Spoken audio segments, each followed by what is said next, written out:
W by Q, and then W equal to VQ, and Q equal to W by V, and that SI unit of potential difference, SI unit of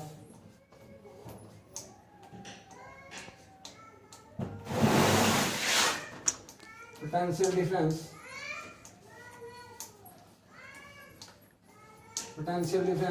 is volt.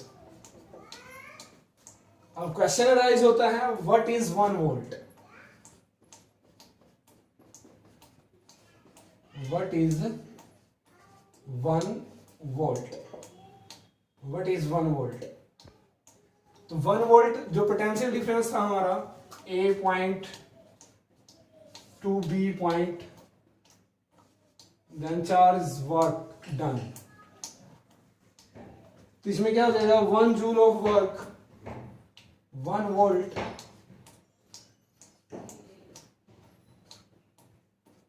1 joule of work, 1 joule of work done, 1 joule of work done in per unit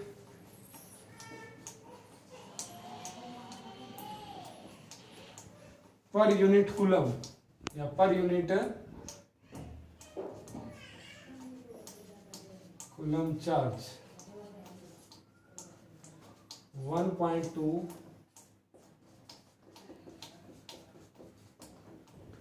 other point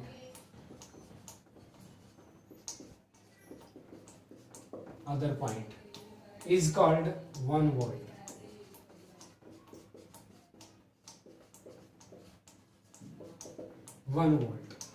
that is 1 volt। V लिखेंगे V 1V equal to 1J by 1C, तो then 1V equal to 1JC, ऐसे भी लिख सकता हूँ V equal to. Next topic है, ये खत्म हो गया। इसके बाद हमारे पास 12.2 NCERT एग्जाम्पल है। 12.2 गिवन है 12 volt battery and current charge equal to Q 2 coulomb and W निकालना है, तो W इक्वल टू VQ, तो 12 मल्टीप्लाई 2, तो कितना आ गया 24 जूल वर्क, तो वर्क ये आ गया। नेक्स्ट एनसीईआरटी क्वेश्चन, बैटरी दे रखी है जो हमारे पास है एनसीईआरटी, सिंबल हो गए। इसके बाद है next topic Ohm's law. Ohm's law में क्या होता है बेटा कि हमारे पास ये जो एक पॉइंट है और ये दूसरा पॉइंट है ए और बी, इस पॉइंट से इस पॉइंट तक के बीच में जो पोटेंशियल डिफरेंस है वो क्या है, इस पे डिपेंड करता है। तो ओम लॉ क्या कहता है, voltage is directly proportional to electric current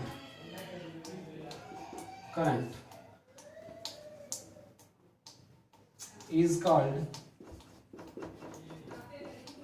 Ohm's law, and then constant value equal to the constant value, तो V directly proportional I equal to R, constant. तो V equal to I R, क्योंकि constant के proportion को क्या करना है, खत्म करना है।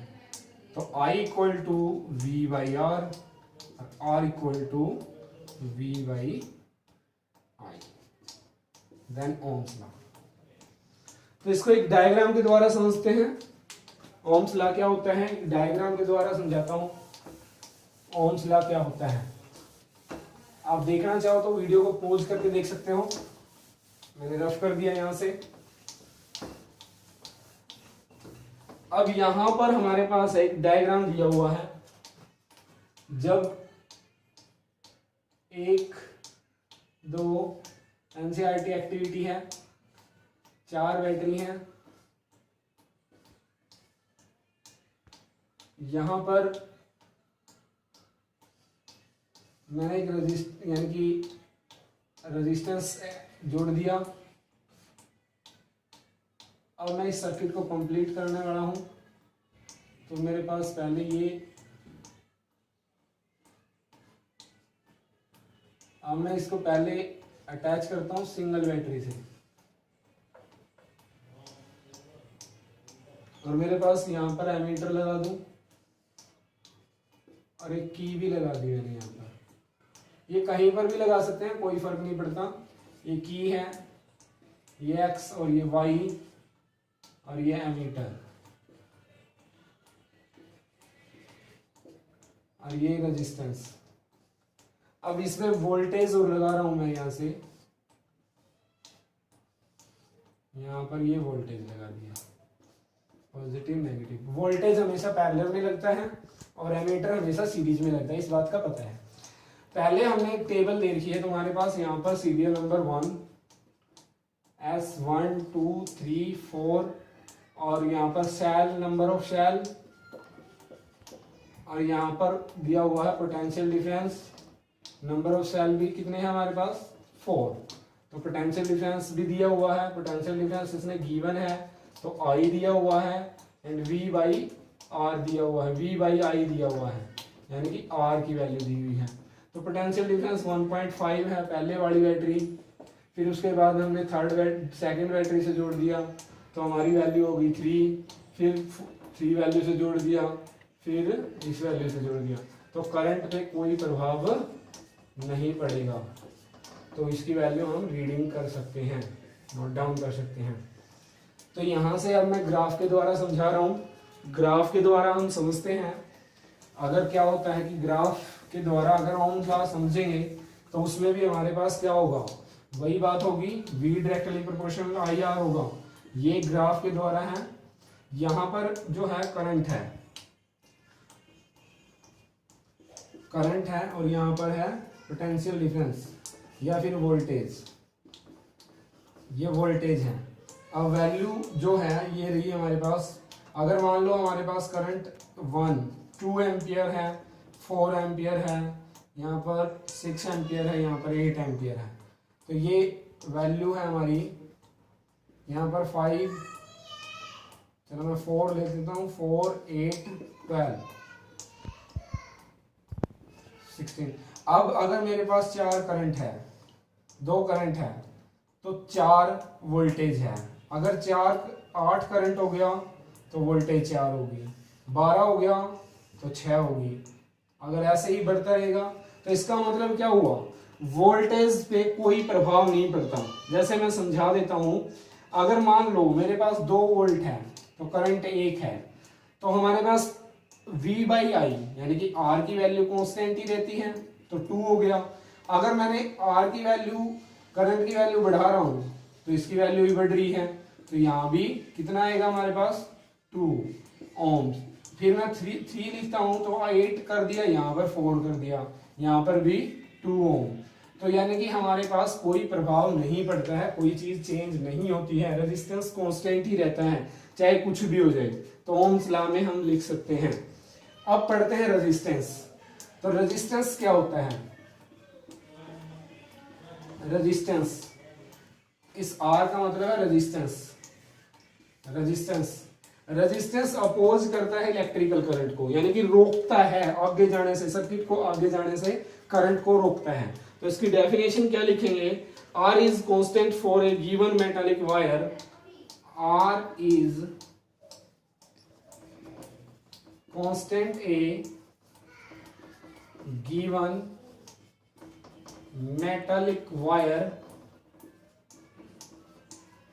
metallic wire at a given temperature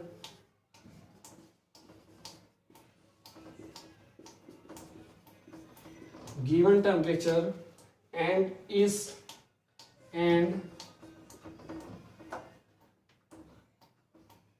is called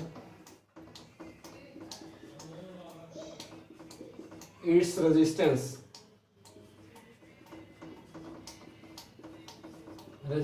ये रेजिस्टेंस होता है।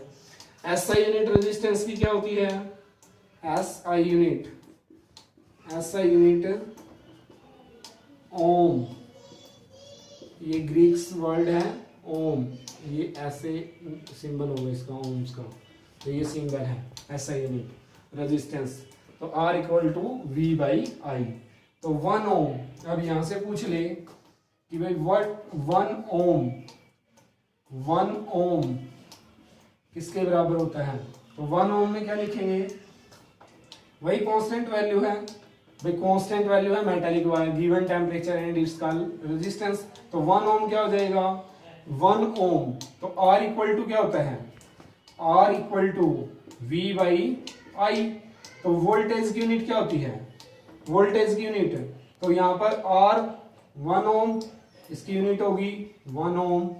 तो यहां पर क्या हो जाएगा, 1 वोल्ट की वैल्यू 1 वोल्ट और टाइम आई 1 एम्पियर। तो ये हो गया हमारे पास 1 ओम। तो 1 ओम, तो V डायरेक्टली प्रोपोर्शनल, वो मैंने तुम्हें पहले ही बता दिया था, V डायरेक्टली प्रोपोर्शनल होता है कि, तो हमारे पास हो गया ओम्स लॉ क्लियर हो गया। अब इसके बाद नेक्स्ट टॉपिक पढ़ते हैं,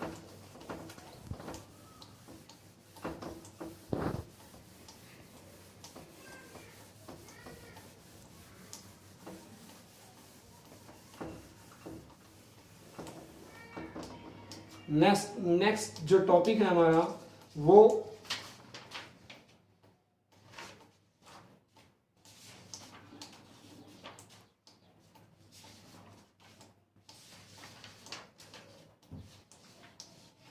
एक्टिविटी है हमारे पास 12.2 एक्टिविटी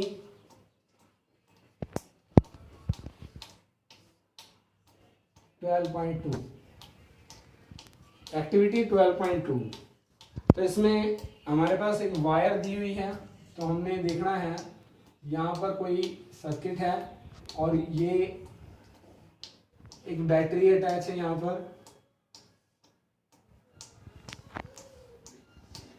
पर हमने एक बैटरी और इसके साथ की लगा रखी है। तो रेजिस्टेंस चेक करना, यहाँ पर एक वायर में कनेक्ट करता हूँ, ये वायर कनेक्ट कर दी, फिर मैंने यहाँ पर पहले तो एक वायर कनेक्ट की, फिर यहाँ पर एक बल्ब कनेक्ट किया, फिर यहाँ पर टॉर्च बल्ब कनेक्ट किया,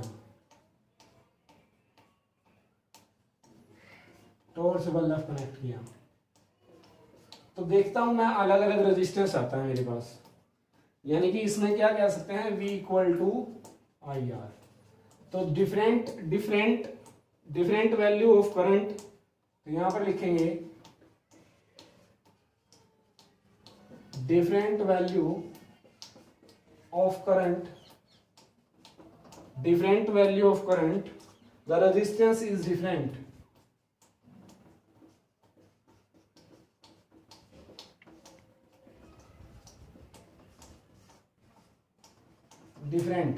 different value, different wire bulb and torch, wire bulb and torch bulb, तो अलग अलग करंट आएगा, अलग अलग वैल्यू होगी इसकी। तो इसमें हमने एक चीज देखी, कंडक्टर में क्या होगा, कंडक्टर का रेजिस्टेंस लो होगा, लो रेजिस्टेंस। रजिस्टर में क्या होगा, हाई होगा, high resistance,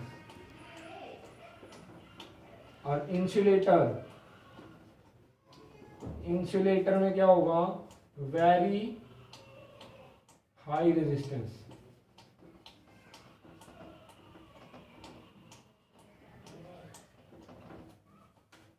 very high resistance. तो ये तीन वैल्यू हमने यहां से प्राप्त की। अब पढ़ते हैं, टॉपिक है हमारा next factor, factor effect of resistance of a conductor.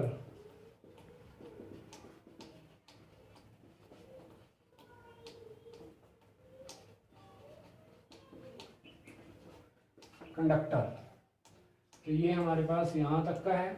अब यहां से हम पढ़ते हैं फैक्टर क्या इफेक्ट करता है, क्या इफेक्ट डालता है resistance.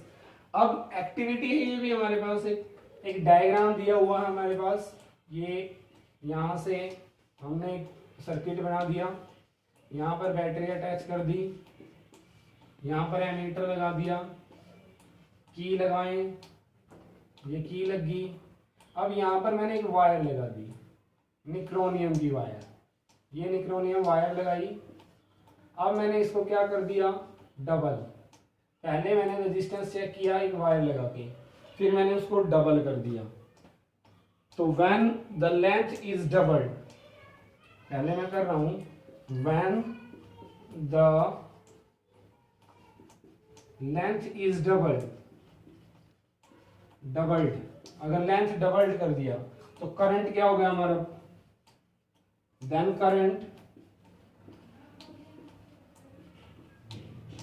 Current is half, half हो गया। एंड रेजिस्टेंस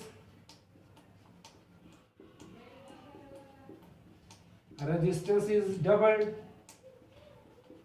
रेजिस्टेंस डबल्ड हो गया जब मैंने इसकी लेंथ को डबल किया, इसकी लेंथ को मैंने डबल कर दिया, ये लेंथ होगी डबल होगी इसकी लेंथ। अब मैंने क्या किया, तो यहां से क्या चीज निकल के आई, आर जो है वो डायरेक्टली प्रोपोर्शनल है length of wire, length of wire, length of wire, length of wire of conductor.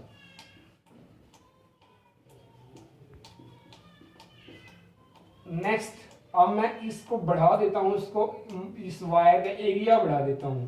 पहले तो एक पतली वायर थी, अब मैंने क्या कर दिया इसमें, पहले तो एक वायर थी सिंपल, यानी कि अब मैंने बहुत सारी वायर लगा दी यहां पर। तो वो क्या होता है, तो आर जो है वो इनवर्सली प्रोपोर्शनल हो जाएगा area of cross section, area of cross section, area of cross section. तो यहां से मैं अगर लिखना चाहूं तो क्या लिखूंगा, R directly proportional L by A. अब इस डायरेक्टली प्रोपोर्शनल को हमने कांस्टेंट वैल्यू में पुट करना है, तो कांस्टेंट वैल्यू हो जाएगी R equal to rho L by A. तो हमारे फार्मूला ये आ गया। तो अगर यहां से रो की वैल्यू निकालेंगे तो क्या हो जाएगी, रो की वैल्यू हो जाएगी R A by L.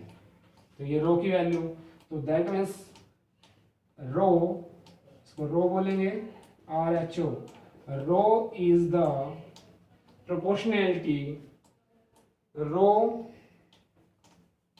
Constant of proportionality,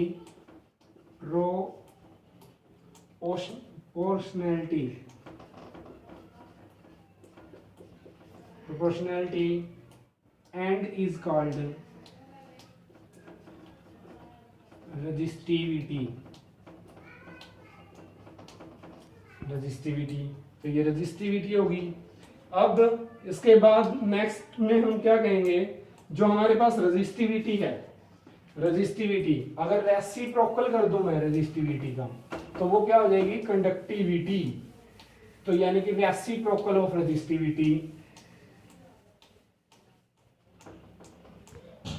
1 by rho या फिर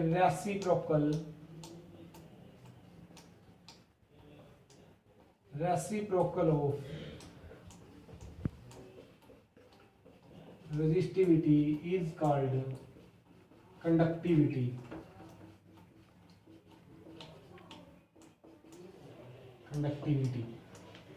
रेजिस्टिविटी का रेसिप्रोकल 1/ρ हो गया तो कंडक्टिविटी होगी। SI unit of